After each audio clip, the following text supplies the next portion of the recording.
We have since re-established connection to Sarah Kimani, who is a correspondent in Addis Ababa in Ethiopia, to give us the details about the African Union General Assembly. We cross over to her right now. Sarah, a very good afternoon to you. Thank you so much for joining us. It's over to you.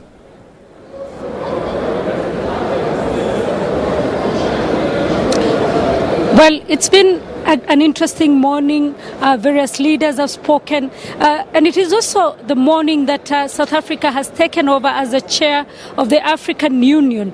President Cyril Ramaphosa speaking about the priorities that South Africa will have as chair of the African Union. Interestingly, peace and security, of course, taking center stage, gender equalities, financial inclusion, also a very key issue that President Cyril Ramaphosa spoke about, even proposing that from 2020 to 2030, the African Union is considered to be the decade of gender financial inclusion, saying that in many cases on the continent, women have been left out of decision making, they have been left out when it comes to public procurement, they have also been left out in terms of education, and also when it comes to conflict resolution, conflict prevention, and also conflict mediation. So he says during his period as chair, he will involve women in decision making. He will also ensure that gender-based violence is dealt with once and for all.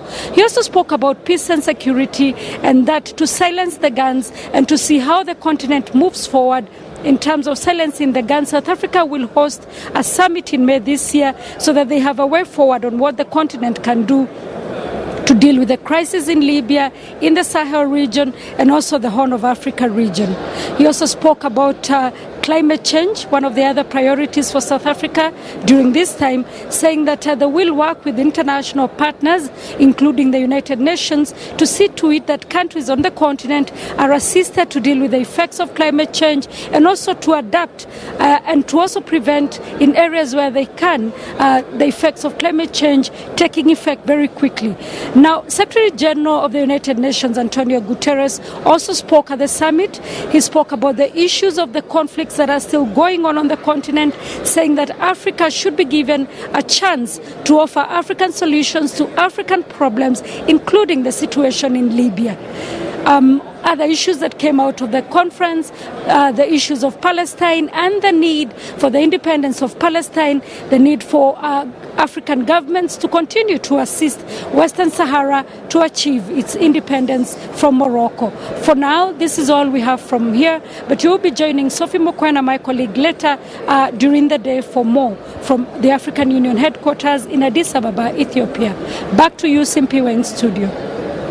Sarah Kimani, our correspondent in Addis Ababa in Ethiopia, thank you so much for your time. Much appreciated. Well, she was just giving us an update about the African Union Summit and what came out of it. If you just joined us, President Cyril Ramaphosa